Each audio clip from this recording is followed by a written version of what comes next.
Welcome to the Never Yield podcast. Today is Tuesday, August 4th, and the Hoop Hogs are cruising down in the Bahamas, going 3-0 in their first three games. We'll give all of our reactions to what we've seen and heard about down there so far. Then we will have our first position preview breakdowns today, starting with the quarterbacks and running backs. And just a reminder to all of our friendly listeners, this is a roster with 80 new players. This isn't like the old days where me and Andrew knew every player on the roster like the back of our hand, their hometown, where they were from, what their stats were last year. We are learning this just as much as you guys. We're just doing the homework for you so you don't have to. So we'll do the best we can on that. We got quarterbacks and running backs today, so two pretty easy positions to break down, I feel like. So we're in August, Andrew. Fall camp starts on Wednesday, so it is time to start. Whether we want to or not, it's time to start getting into football. And I have openly admitted that I am kind of getting the football itch, so I didn't think I would.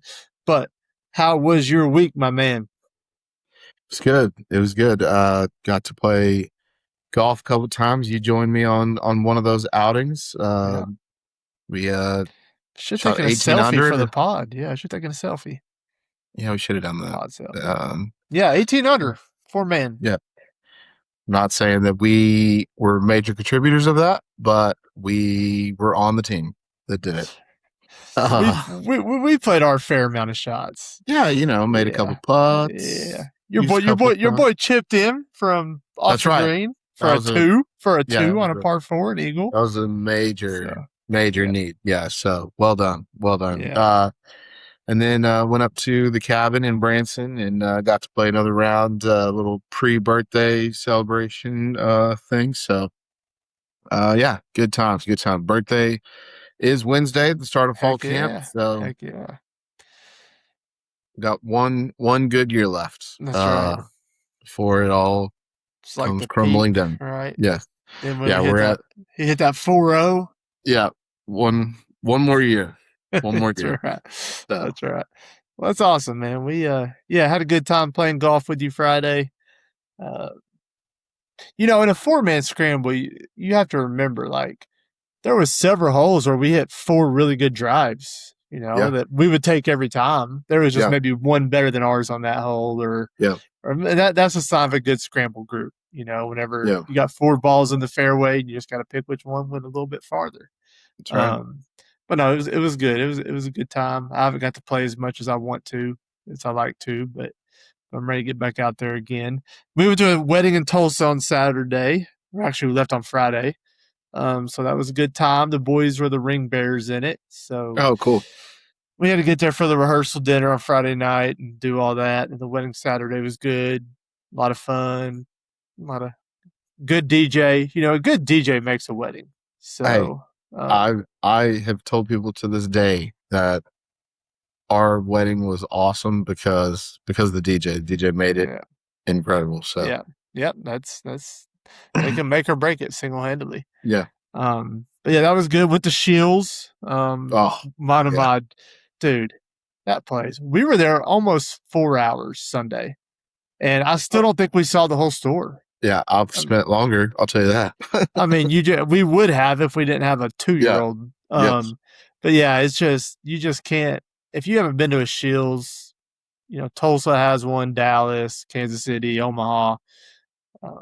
And like I said, I think on the last show, it's like an Academy Sports, a Dick's Sporting Goods, a Bass Pro, all in one, and bigger and better, and a Golf USA, and I mean, it's just all in one. It's 2 stories, and it's unbelievable. Spent way too much money, I can tell you that, and didn't get very many things, unfortunately. But it is expensive. But no, we got the boys' new baseball gloves. They both needed, Parker especially, my 9-year-old, he needed a new one.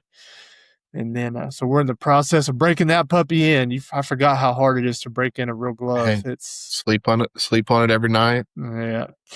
A lot of, I'm sore from all the pushing and turning I've been doing on it. Watch a lot of YouTube videos how to do it properly. got them down their football cleats. They got flag football season coming up, so and then yeah, it was a good trip to Shields, and then today went and saw Spider Man. Oh, Oh I've man, heard really good things about it. I mean, I know you're not a Marvel guy. We established that a long time ago, Yep. but Batman or uh, bust for me, but yeah, that's crazy. But no, it was really good. I really enjoyed it. I've not seen one review or take. I'm sure the movie critics hate it because every movie I love, it seems to be like rated low. But I thought the movie was really good. It was really well done. It's the fourth Spider-Man in the Marvel universe. So, and it is the last movie before Avengers Doomsday. It's the first Avengers since the first saga ended, and they have found a way okay. to keep it going. So Avengers Doomsday comes out in I went December. to I went to one of the Avengers movies in the theaters and I fell asleep.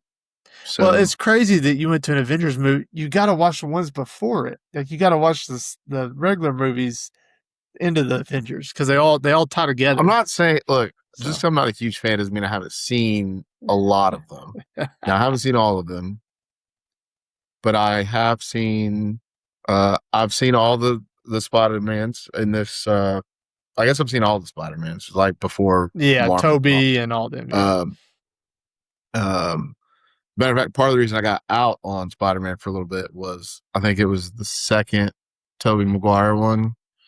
It's like a 3-year-old like Asian girl that saves him from like a burning building or something. And I'm like, okay, yeah.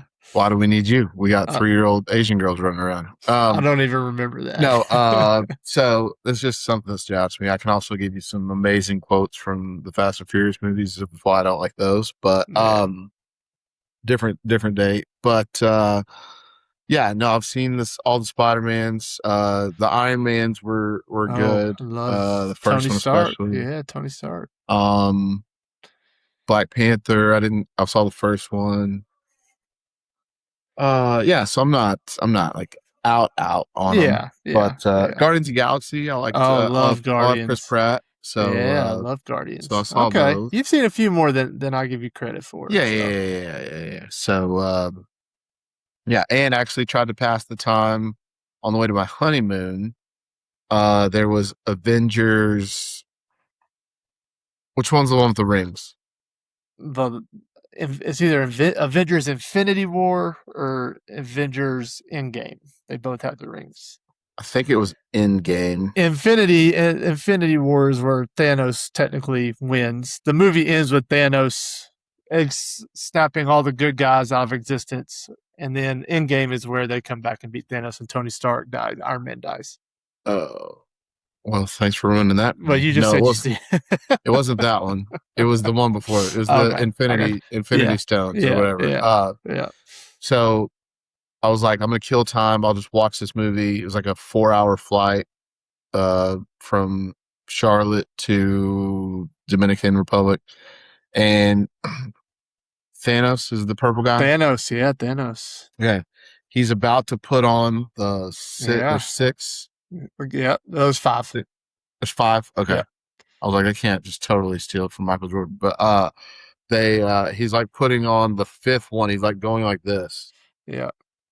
and as he's doing it, they're like, the movie just shuts off, and they're like, please put up all electronics, blah blah blah. I'm like, it was on the like headrest, That's the yeah. Yeah. the That's hilarious. and it was my first time to fly like real first class. Like I've Yeah. flown first class with my wife on like work trips and stuff, but it's like you just have extra leg room. This was the Yeah. one like where you have like your own bed and like Yeah. pod and all that stuff. Nice. So I was like living it up. I'm like eating snacks, like watching this movie, and he's like literally going like this. Oh, I've got it. And then it like cuts off. It's like, we are starting our descent. Please put Uh, away all electronic. And like the movie shuts off. I was like, are you kidding me? that's So yeah, so I hilarious. still haven't seen the end of it or the That's end of it. that's hilarious. Well, But I got into it during COVID. I was like, you know what? I'm just gonna binge all these. And so like prime COVID, I just binged every Marvel movie, all 20 whatever of them. So anyways, that's enough of that nonsense. Yeah, Spider-Man was great. Um, best one yet? I don't know, the Spider-Man No Way Home, the third one, it was just really cool because it brought back Tobey Maguire. And Yeah, I didn't know what that was all about. and That yeah, was because you wild. didn't watch the ones before that or the movies before that.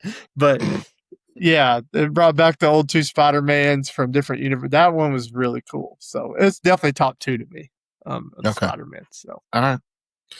I'll wait for it to come to Disney Plus, probably. I mean, I don't want to spoil anything, but like they're incorporating the X-Men now into Marvel. So there's an X-Men that you if you watch anybody watch X-Men growing up would know who it is.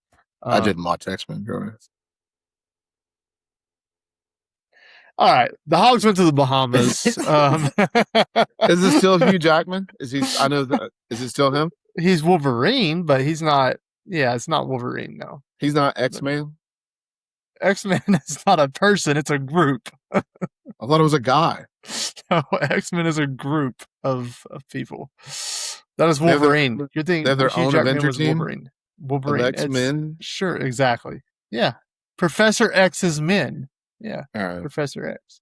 all right. I'm gonna a Um, different day. I'm gonna need you to yeah, educate me. we're gonna have to do a, movie of Avengers Marvel Universe pod special pod. Is what we're gonna have to do. Okay, I just explain all this to you, and you ask 1,000 questions. okay. Um, yeah, quick hot seat. My mouse is not working, so it gets on my nerves. It bugs me. So I may be a little bit slow with my clicks when we're pulling up stuff today, but I will do the best I can. Andrew, what have you seen from the Bahamas? Before I Uh, get deep, because I bought Flow Sports okay. and I attempted to watch games while I was at a wedding and at a rehearsal dinner. hmm Um, but what have you seen? What do you know about what's going on down in the All beautiful right. Bahamas? I'll give you a quick synopsis of everything that I've seen from the Bahamas, and it's a TikTok with Billy Richmond, JJ Andrews, and the little short dude that doesn't play, Amir, yeah. with John Wall. And it was a TikTok that I saw on Facebook because I don't have TikTok. Yeah. Uh, but they were doing like a little dance or something. So um, that's all I've seen of it. And I was pretty bummed to find out after the fact that I could have watched Arkansas on Prime tonight, Yeah, they apparently. were on Prime, yeah. When I went to search for it after the fact, I guess the game was already over. No replay. It wasn't offering me like a replay or anything. So Hmm. it didn't even pull up. So I gotcha. anyway, I didn't. That's what I've seen. So let me fill us in. Fill us in. What? All right. How do we look? Obviously I've been just enthralled with it, trying to watch every chance I get. When I don't get to watch, I haven't went back and watched the replays of the ones I've missed, but I've obviously scrolled all the Twitters and all the Facebooks and seen all the highlights and all the takes and watched some YouTube post games from people that were there. And I think you're gonna like this team. Oh, I know. Surprise! Surprise! I know I'm gonna like this team. um, Yeah. Game one, Friday, Bahama national team. Maybe the worst team they'll play. 106-59 victory for the Hogs. As expected, I think at one point it was like 19-2 to start. So it was just never close. You know, it came out Thursday, I guess, the day before that Mika Murinen, arguably, if not the second most anticipated player that everybody's wanted to see, is not playing this weekend. And that's a lot of people aren't happy about that, including me, bummed about that. But you know, since he played professionally last year, he skipped his senior year of high school to go play professionally in Europe. He technically has to be cleared by the NCAA, and that hasn't happened yet. There's no worries from everything I've read that he's not going to be cleared. It's just, you know, if we weren't playing in the Bahamas, nobody would know about it. And then sometime in August or September, he'd be cleared and be a no story. But since we're playing in this little Bahamas trip, you know, people found out that this is a deal. But nobody seems to be worried about him getting cleared. He just hasn't been cleared yet. So that was kind of a bummer because everybody was excited to see him. I saw a mock draft out yesterday that had Jordan Smith as a number 5 overall pick and Mika Murnin as the number 6 overall pick. Oh, wow. Okay. And so, like I said, that was kind of a bummer. But that aside, game 1, Bahama national team, 106-59. Star of the show. There was a lot of storylines that game. Jordan Smith had a not very efficient 22 points. Kind of didn't shoot it well, didn't score it well. But let me tell you something about Jordan Smith. This dude is a dog, a straight running dog. He picks you up defensively full court. There will not be another Darius Acuff offensively, like maybe ever in our lifetime. But I don't think the drop off is going to be huge offensively. There'll be some. But what this dude brings defensively and energy wise and effort wise and tenacity wise is a whole different animal than what Darius brought on defense. We all know what Darius was on defense. It was pathetic to watch at times. He didn't even try. This dude is not only good at it, he takes pride at it. He talks trash. There was a really cool clip on, I think the main social media page released it, of him. Some guy from the Bahamas was like, "Man, you 18 years old. You a kid. You ain't ready for this." And Jordan just yapped him the whole. Every time he scored, he would find him and be like, "I'm a kid. You can't guard this kid." Like he was fighting that dude out. Like it was hilarious. He's like, "Who's the kid now?" And and so like, dude, he's got some talk to him. He's really fun to watch. Game 2, he had a triple double. So against Carleton, he had 21, 11, and 11. Not bad for a true freshman. No. And then today, once again, he played really well. I'm not sure what he had today. I haven't got to look tonight. It just ended not long ago, but he was doing his thing. He's a high flyer. He can dunk. Oh, he can jump. A lot of dunks. Can shoot the 3. He's got a very pretty mid range, similar to Darius's mid range, but he's built like a tank. He's just so strong. He's gonna be fun. The second thing that I think that is coming to fruition is pretty clear to see is Jeremiah Wilkinson from Georgia. I mean, he's a dude. He can shoot it. He can drive it.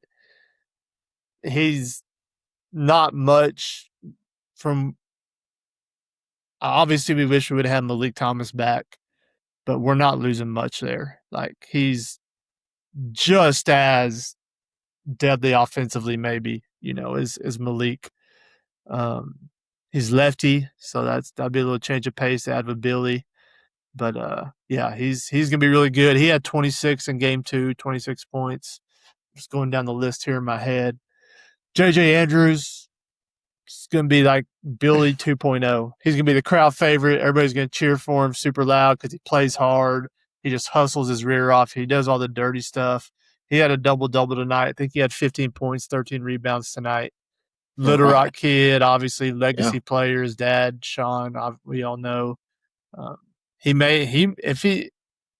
know if he'll be a starter, but he'll be like 6th man if he's not starting. Like he's going to play a huge role. The person I've been most surprised about is Abdou Toure.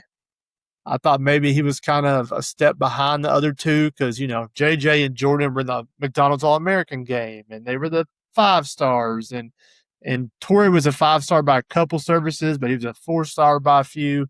Dude, he's a dude.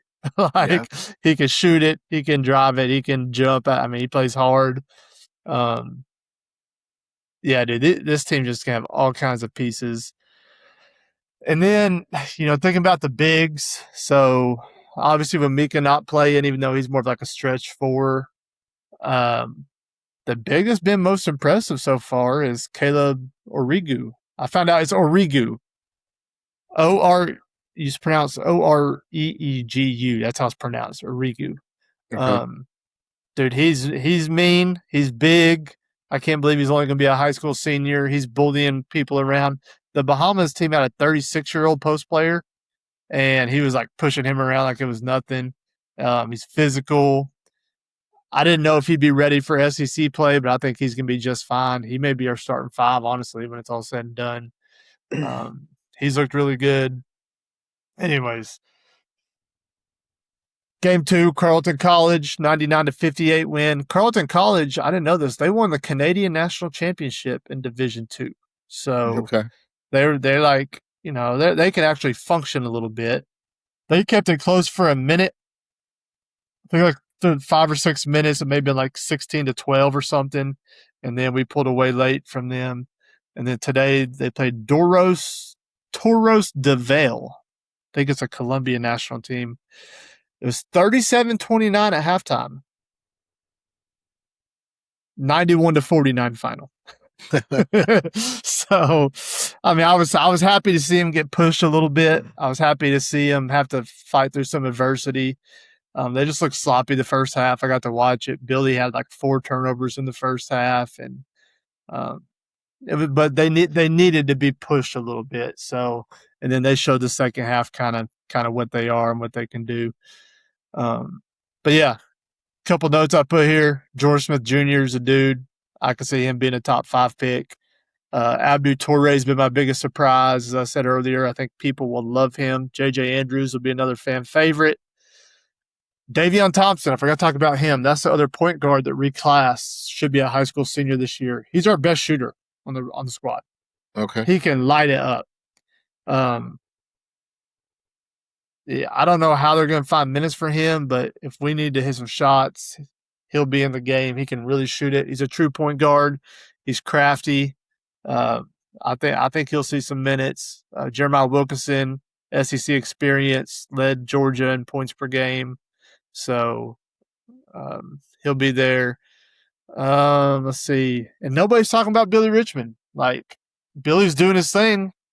He's dunking on people's heads. He's getting steals. He's doing his thing, but people just kind of aren't talking about him. But I mean, he's kind of the old man leader of the group. It's been kind of neat to see him like put his arm around the young guys a couple times to keep them calm and composed. And we're talking about the guy that got ejected from the Arizona game last year and seems to get all the technicals, being the old grandpa now, but he's doing a good job of being a leader. So, but yeah. I mean, Mapir Maker showed a few good things. He had a poster dunk today, the big 7'1" African kid. So I'm excited about it. I'm not gonna sit here and bore everybody else about it, but I can tell you right now, this could be a fun team to watch. They got a long way to go. They're young, 8 freshmen on the roster, but it's gonna be a typical Cal, high flying, dunk on your face, way better defensive team. Mm-hmm. Way better defensive team. So yeah, I could say I think they'll be a top 3 defensive team in the SEC this year. So we'll go from like bottom 3 to top 3. I think they'll be really, really good defensively, not just okay. But yeah, we're sitting here talking about basketball in August. That's the Cal effect. It's crazy how many Arkansas fans are at this thing in the Bahamas. It's just crazy to see. John Wall was sitting in the front row tonight. And, again, like you said, you saw him on TikTok. He gave him a post-game speech in the locker room. And so, once again, just the Cal effect, having the greats courtside, and even, I don't care if they played at Kentucky or not. Anytime you can get John Wall or Karl Anthony Towns or Anthony Davis, whoever, to sit there courtside watching the Hogs, I think it's a win for us for sure. So, but yeah, really, really, really, really, really excited. Been very pleased with what we've seen.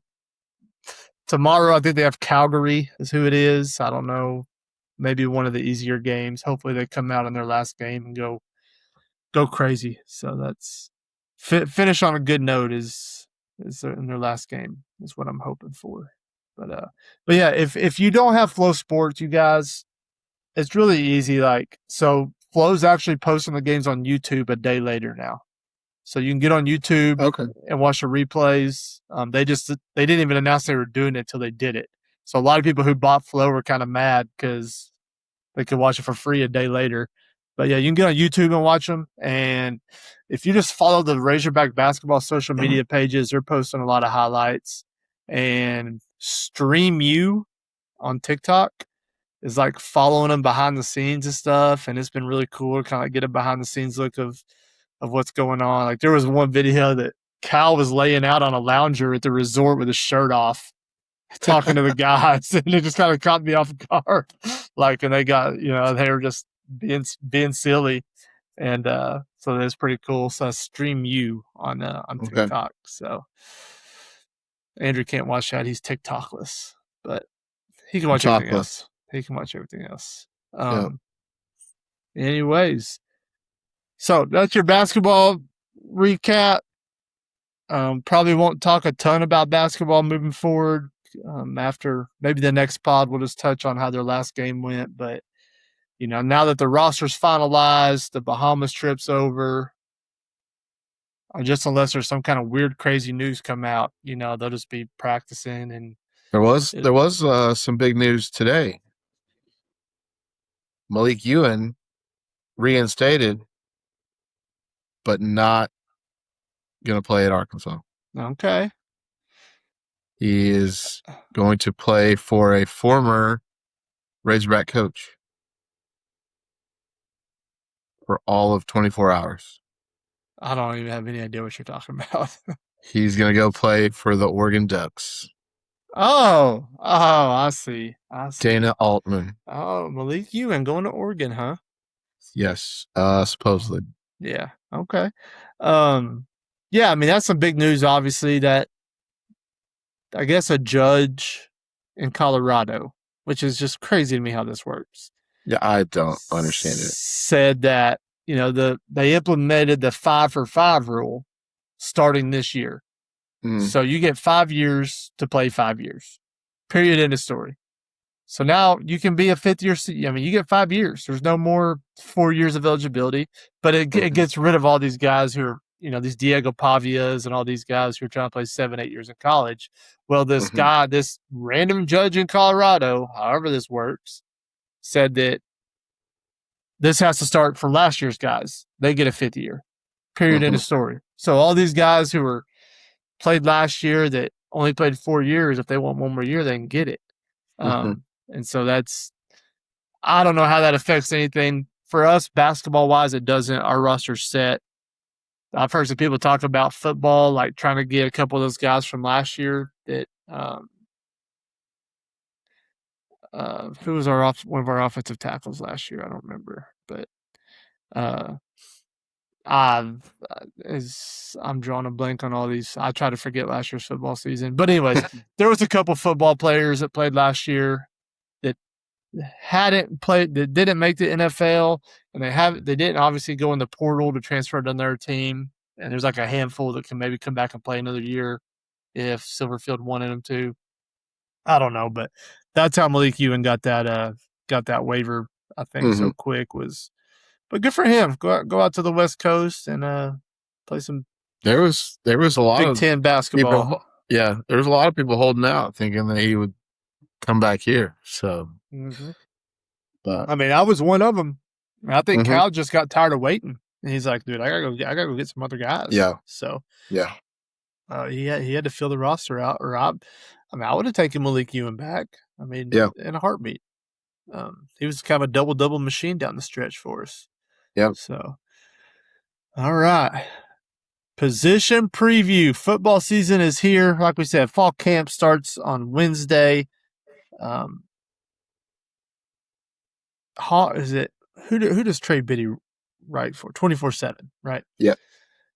They usually do a thing where you can get like a month subscription for $1 or something this time of year. I'm not sure if they're doing it, and they do a good job of because obviously they get practice access a lot, and they kind of give you the inside info on what they're seeing and what they're hearing. I need to see if they're doing that $1 subscription deal again, but we'll do our best to keep you guys updated on what we're hearing out of fall camp and practices. I know Ryan Silverfield had a press conference today. I'll listen to it. As far as I'm concerned, not one thing that needs to be discussed. It was kind of a boring presser. KJ Jackson is going to run with the ones on the first day, and AJ Hill's going to run with him the second day, and then Mm-hmm. KJ, then AJ. They're just going to switch who they run with the ones, Mm-hmm. and just play it out until it figures itself out. So, that being said, that sounds like a pretty good introduction into our quarterback position preview. Yeah. I got a little cool little graphic here. Let me pull up this graphic real quick.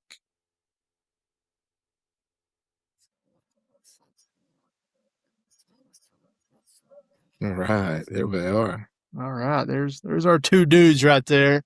Yeah. Andrew will be breaking down our quarterback room. We're going to be as as thorough as we can in these. Like I said, we don't. There's a lot of information, a lot of new players, and we're just going to give it to you the best we can. Andrew, tell me about the quarterbacks. All right. Yeah, see, I'm just going over the main two here. I won't bore everybody going like five deep in the quarterback room. We know that this battle's between KJ Jackson, AJ Hill, if you want to call it a battle. Ryan Silverfield keeps calling it a very tight battle. So Mm-hmm. most of the media believes it's going to be KJ Jackson's job, but Ryan Silverfield feels very strongly about AJ Hill. He obviously brought him over from Memphis. But yeah, as you've got it here, KJ Jackson is listed at 6'4", 225, out of Montgomery, Alabama. AJ Hill, number 2 on your roster, 6'4", 232, out of Warner Robins, Georgia. KJ Jackson was a 4-star in the 2024 class, number 15 overall quarterback, number 459 overall player. He had a 90 composite score. This is all according to 247 Sports. AJ Hill was a 4-star in the 25 class, number 11 quarterback, number 145 overall athlete, with a 93 composite score, according to 247 Sports. So a little similar. AJ Hill was a lot higher than I thought going back to look at his. I didn't realize he was number 11 quarterback, number 145 national. So, but looking at their experience, there's not a ton on either side. KJ's got a little more game experience. He's obviously a year older, but the biggest differences here are KJ knows a little. I mean, what's left of the team from last year. He's got a little more camaraderie with the guys on the team. AJ Hill's got more camaraderie with the coaching staff and the playbook. So you would think, if he was able to pick up the playbook last year, he was a year with under Cramsey with the playbook. But KJ in 2 seasons is 33 of 54 passing for a passing efficiency of 611 for 441 yards, 3 touchdowns, no interceptions, which I think is a big Huge, takeaway there. huge. AJ Hill last year was 19 of 32 for a completion percentage of 594, 223 yards, 1 touchdown, 1 interception. And then on campus, under this coaching staff, the spring game is really all we have to go off of. I was there in person as your Never Yield correspondent there in the South End Zone. KJ Jackson's team won just a barnyard shootout, 14-13. KJ was 9 of 13 with 1 TD, 129 yards, no turnovers. AJ's team lost 14-13. He was 9 of 17, 95 yards, and an interception that was returned for a touchdown, pick 6. But he did have a rushing touchdown. So both contributed for a touchdown in the spring game. To the naked eye, just being there at the spring game, it didn't look close to me as far as who was more efficient and better leading their offense. That KJ Jackson was looked like the better quarterback on the field. Obviously, that's a one day eye test. I wasn't there the complete spring, obviously, and have not been at over the summer OTAs, and obviously fall camp will start on Wednesday. But to me, and I've talked about that. I had the opportunity to meet KJ Jackson at a signing event at a local card shop in Springdale back in December, January, somewhere in there, and just I couldn't have more great things to say about him. Not, I mean, saying that I completely fair, but I'm a big fan after meeting him. KJ was, I mean, extremely well spoken. Has obviously had his opportunities to transfer and has chosen to stay at Arkansas. Said he told me he couldn't dream of being anywhere else other than Arkansas, and like that he grew up his whole life wanting to be an SEC quarterback, and and like is really passionate about turning this program around and getting it back in the right place. Uh, Obviously, I've not met AJ Hill, but apparently is a good athlete. Ryan Silverfield is quoted as saying like he they're working on his release, like getting it Mhm. quicker, but said when he has time is one of the most accurate quarterbacks he's ever seen. So that's according to Ryan Silverfield. Um, so yeah, that's just a brief little breakdown of the two guys, kind of side by side comparison. Um, I would tend to agree with the media that it would be KJ's to lose, but you know, this coaching staff they went out and recruited the apparently the number 11 quarterback in the country to come to Memphis, and they're real big on him. So, uh, we'll just have to see how it shakes out. But um, yeah, I It's just what are you what? it's crazy. Like, dude, when KJ got that run last year, which he got a lot of run last year, if you remember. I mean, Yeah, played in 5 games. yeah, not only when Taylor got hurt, but they pretty much benched Taylor towards the end of the year for KJ. I Yeah, think the Texas game, maybe Taylor got banged up in that game, but the Missouri game yeah, there was a bunch of time, but dude, he looked good. It's not like yeah, he didn't look like a backup quarterback to me. Like he looked like he yeah, was commanding the offense. He was making his ball looked better than Taylor's out of his hand. yeah. Um, he's mobile with his legs. Like I hated the way it went down with Taylor last year because I was a big Taylor Green fan. Mm-hmm, Um, but man, when KJ was in there, I felt just as good, if not better, about us going and scoring touchdowns than I did with Taylor Green. And Taylor Green was drafted as a quarterback in the NFL, mm-hmm, and I think a lot of this is going that people aren't talking about, and I'm very concerned about, and I don't know anything about it, is the Tim Cramsey offense. mm-hmm, Um, I'm not familiar, with his style. I know it's spread, power run, that's what they all say. But I look at I just remember our game with them last year and nothing to me. I mean, it was a very vanilla. They were running like 6-yard comebacks and throwing it, mm-hmm. and let's just be honest, against our defense, it doesn't matter what your style was, it was going to work. I know they Yeah. scored 30 something points on us and, whatever. But um, I don't know. It's going to be different. I've heard people in the program talk about how simple it is compared to the Petrino offense, which Mm-hmm, arguably every offense in the country is simple compared to Bobby Petrino's offense. mm-hmm, The reads they ask a quarterback to make are way more simple, and that's my biggest concern. Is I hope KJ looked really good in the Bobby P offense. I do know that mm-hmm. his stats speak for themselves.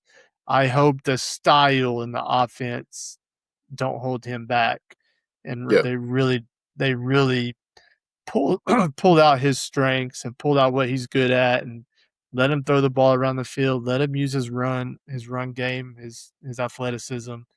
Um, because that Brandon Lewis from Memphis last year, I mean, it was hard to watch. I was like, dude, Hmm. this offense is pathetic. Yeah. I mean, once again, I know they beat us. They gashed us in the run game. I know, but yeah, I don't know. I'm with you. I'm pulling for KJ. Obviously, if it is AJ, then I'll be in his corner and I'll be his biggest Sure. fan. I want to win football games, so Yep. that's my thing. But I would be very, very surprised if it is not KJ Jackson. Hmm. Um, so we will see. And I also find it weird, AJ Hill, I went back and looked at his stats a little bit. He redshirted last year, but he got to play in 2 games. He played in the UAB game and the NC State game. And in the UAB game, he was 13 of 25, 175 yards with a touchdown and a pick. Um, but he had 0 carries for 0 yards. I've just heard how athletic he is, and I'm thinking, Hmm. why is he not? Where's the quarterback run game? I mean, I don't know. I didn't watch the game. Obviously, I didn't watch Memphis and UAB last year, but I found that odd that whether it was a scramble or a design quarterback run, I was just kind of surprised. Hmm. We've just been kind of lucky with KJ Jefferson and then Talon that we've had a lot of quarterbacks that can be mobile, and Yeah. it just seems like it brings a whole nother dimension to spread out the field and give the defense something to prepare for whenever you have a quarterback who can move. So, Hmm. but yeah, I'm with you. KJ Jackson, have my vote, buddy. But we'll see how the competition plays out. So, Yeah. anything else to add to our quarterback preview? I don't think so. I will say this: what I hope doesn't happen is we get to first game of the year against who is it, like North Northern Alabama Alabama. Tech? Yeah. Yeah. Um, what I really hope is we don't get to that game and it's like a each quarterback gets like 2 No, series type thing. I Like can't. we need to name a starter going into that game. So uh, that's what I am hoping and praying does not happen.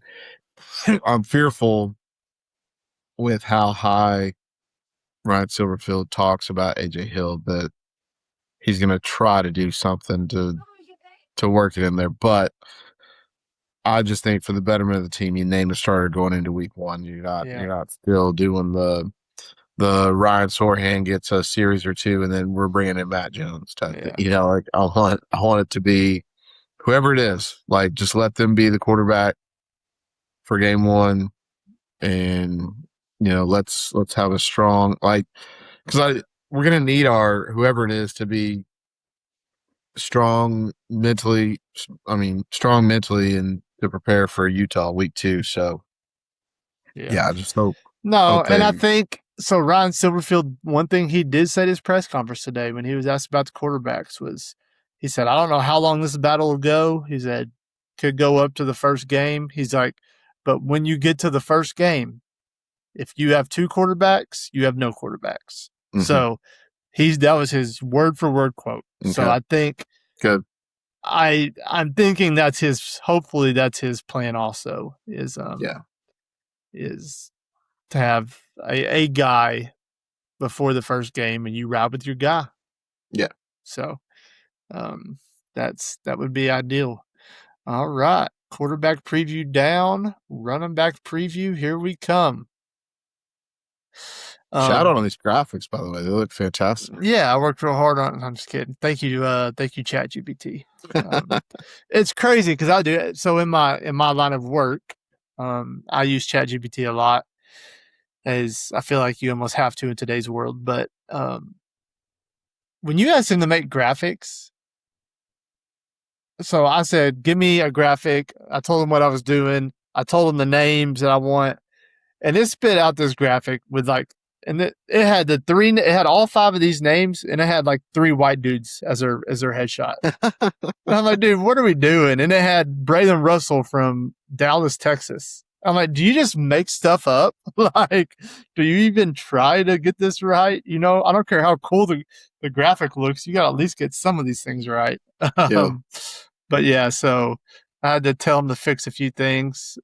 So I may have missed something here or there when I was trying to get him fixed up. But yeah, so I'll do the running back preview, and Andrew, you just chip in wherever because you know just as much, if not more, than I do about it. The way I look at the running back room, I think it's going to be a 1A and a 1B situation with Braylon Russell and Sutton Smith. We all know Braylon Russell. He's had his good and he's had his not so great moments as an Arkansas Razorback, including with his, who was that, his dad getting into it with DJ Williams last year on social media. And Yeah. I mean, it's kind of been an up and down roller coaster for Braylon, but we've seen the good in Braylon. And I think they talk about how much weight he's lost. He's kind of slimmed up. You know, they usually want people to gain weight. You know, he's lost a bad weight, maybe kept a good muscle. And supposedly he's just really matured. And, you know, I'll kind of believe it when I see it type thing for me. But supposedly he's matured with his body and mentally and emotionally. And, I mean, you know, when we beat Tennessee 2 years ago in Fayetteville, Braylon Russell was a running back on the last drive of the game. Mm-hmm. And he had a couple great runs. Yep. I think maybe he had a screen pass in there or something. He had, and it's just been so much potential there, being a, you know, Benton graduate. So he's a Central Arkansas kid. And then 2 years ago, his freshman year down at Mississippi State, I think he ran for over 100 yards as the lead back that year at that game. But when you look at his numbers, you know, they really don't pop. His freshman year, he had 67 carries for 354 yards, averaged about 5 yards a carry. He had 3 touchdowns. And then last year, 55 carries, so he had 12 less carries, 286 yards. About That's what I was screaming at my TV about all last year. Why isn't carrying the ball so little? Yeah, 100%. We thought he should have been getting the ball more. It's like, and as good as Mike Washington was, it was like if Mike Washington went in the game, we weren't running the ball. I mean, it was just crazy. Yeah. You know, and then they give it to Braylon on a 3rd and 1, and he would just truck some guy like a Sports Center highlight, you know, and then they wouldn't give him the ball anymore. Yeah. But it's like you'd have like 3 runs for a total of like 40-something yards. They're like, get him out of there. Mm-hmm. No, that's it. I agree. What are we doing? Yeah, I agree. But yeah, so Braylon's got, you know, just over 600 yards for his career as a Razorback. And, you know, I think he's got the body type, the frame, and I think he's got the skills to be a middle of the pack running back 1 in this league. And that's saying a lot in the SEC. And then Sutton Smith, I think, like I said, be 1A and 1B. Obviously went to SEC Media Days, so the coaches think really highly of him. Memphis transfer, as we all know. He torched us. Okay, let me make that clear. He torched us. Against us last year, he had 12 carries for 147 yards. 12 yards a carry. Whoop-de-doo. Everybody else did that too. But if you look at the rest of his games, I don't know if he got hurt towards the end of the year or if he just lost his job, but he only ran for 669 yards last year, and 147 of that was against us. Mm-hmm. So he's down to almost 500 yards in 11 games after that. You know, you look at the last game of the year, he had 6 carries for 25 yards against Navy. The game before that, he did have 7 for 109 against Eastern Carolina. But Tulane, 2 carries, 20 yards. Rice, 2 carries, 0 yards. South Florida, 10 for 35. UAB, 5 for 26. You know, Tulsa, 10 for 34. So these numbers aren't impressive numbers. Yeah. So once again, you know, I'm obviously going to give him a chance, and obviously Ron Silverfield really likes him. He took him to SEC Media Days, but his numbers have not been great at Memphis. Maybe we're just going on potential, their upside, or, you know, knows the system. Obviously he's a veteran guy. He's a senior. Over for his career, he's ran for just over 1,000 yards though in 4 years. So we'll see. Jasper Parker, transfer out of Michigan. That was a big gift for us in the portal. Everybody, you know, you just see running back from Michigan. What? like, Yep. and you get excited.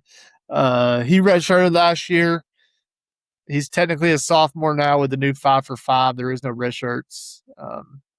But he didn't play much for Michigan. He scored 2 touchdowns. He had about 25 carries on the year for 93 yards, 2 touchdowns. So he didn't get much run, obviously.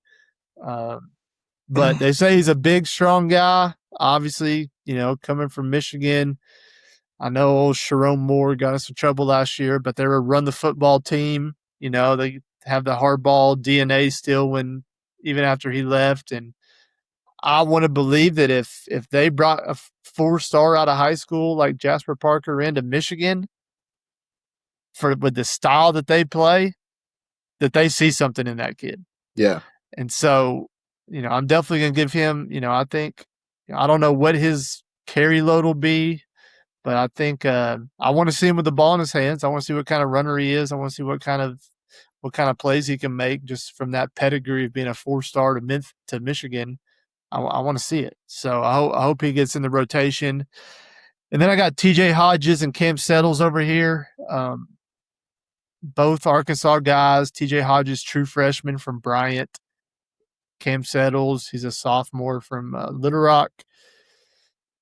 Settles got a lot of carries in the spring game, if I remember right. I was Yeah. kind of surprised. Mm-hmm. I don't know if that has had something to do with the other He looked guys good being too. out, but yeah, I thought he looked good. And so I'll be curious to see kind of what he looks like. And then TJ Hodges, obviously the freshman out of Bryant, that was one of Ron Silverfield's first gets after he got hired. He went over and flipped a few guys, and TJ Hodges is a 4-star, consensus 4-star. He's about the number 20th ranked running back in the country. So I don't remember where he was committed to. Was he committed to Missouri? One of those Bryant guys was committed to Missouri, I think. Yeah. And I think it was maybe on the defensive side. yeah, but I don't remember where he's committed. But we got him to flip, so people Yeah. are talking him up like he's had a really good spring and good summer. So I would anticipate seeing him and Settles get some carries. And the bottom line is you can't have too many running backs. Right. So me putting 5 on here and me wanting to see 5 guys get some carries, this is probably one of the positions that I honestly feel best about on this whole roster. Just with the veteran and the of Sutton Smith and Braylon Russell, they've done it, at a high level. And then you got the high upside guys with Jasper Parker, TJ Hodges, and Cam Settles. So Yeah. I don't know what the carry load's going to be. I don't know how that's all going to be split up, but I do want to see all 5 of these guys get a chance to make some plays and hopefully, hopefully it'll end up playing itself out. But with Sutton Smith graduating and never know with Braylon Russell what his future holds. You got some good young guys in there too, getting better. So, Yeah. anyways, what you got? Anything on the running back room? No, I mean I'm learning with the rest of you on, on a lot of these guys. So but no, Cam Settles looks really good in the spring game. Obviously, we know what Braylon Russell can do, and Sutton Smith. I'm interested to see how he adapts to the SEC, especially with not having a ton of carries against the higher competition last year. So yeah, it'll be interesting to see. So I guess your prediction would be Braylon Russell scores the most touchdowns out of this group. that would be my prediction, just based on experience, and then hopefully utilizing him in the red zone. Um, so that would be my prediction on touchdowns, not yards necessarily, but Yeah, touchdowns. yeah. Well, and I'm gonna make a bold prediction, and I think by the end of the year, Jasper Parker is going to be a big part of what this offense does. Um, I don't have any information to back that up. It's just a gut feeling. It's my bold prediction. So if it's a bold prediction, you can be wrong. Um, but just man, being a 4-star recruited to Michigan, Michigan's not They Right. run the football program. That's what they do. And so they had to see something in this guy to Yeah. not only offer him, but get him on campus and recruit him hard. And Yeah. so hopefully by the, he gets a chance about the end of the year. I think he'll have something to say about how all this plays out and how this season goes. Is my prediction. So Yeah. anyways, that is our running back room preview and our quarterback room preview. If y'all got any thoughts or tips or anything we missed, leave us a comment. Let us know. Uh, but we are about a month out from football, guys. It's August. Camp starts this week, so we're excited. We're gonna start really digging into some football stuff. Next week we'll do offensive line and receivers. We'll figure out who we'll pair tight ends with on that, receivers or offensive line. But we'll do tight ends with one of those guys. So we'll get that knocked out next week. National sports podcast stuff. It's been a pretty quiet week, just to be honest with you. MLB trade deadline was today. Tarek Skubal to the Dodgers. Just the Dodgers just keep. I mean, Rich get richer. yeah, it's foolproof, man. They just if there's a good player out there, somehow they get him. And I think that just even fuels more of this talk. There's going to be a lockout next year, trying to get a salary cap enforced in baseball. I've heard a lot about the lockout looming, and then they come out and pull this stunt. I think it just makes it for sure there's going to be some kind of lockout of some kind in baseball. But yeah, outside of that, it's been a pretty quiet national sports podcast week. So NFL fall camps are also starting up, but we don't have an NFL team, so we'll just report on the NFL when the games start. But anyways, hope everybody has a great week. We'll be back next Tuesday. Wide receiver preview, offensive line preview. Andrew, final thoughts. Take us home, brother. Yes, sir. Football's here. Excited that we are in the month of August, ready to kick it off. So, fall camp starts Wednesday. We'll be watching eagerly. Not that we're expecting great results, wins and loss wise, but let's just see how we compete throughout the season. Like, let's see. You know, I I'm just still so focused on that Utah game. If you can somehow win that, I think you set up for a decent season. If you lose that, I think you're going to lose a lot of. I think a lot of fans are already going to like start jumping off and be like, "Let's get to basketball." So I think you do a lot for the program and make a huge statement if you can somehow get to week 2 and go beat Utah. So anyway, that's my 2 cents. But no, I hope everybody has a great week. It is my birthday week, so I'll be Yeah. Happy celebrating, like I said, 39. my last good year. So What's your birthday dinner? so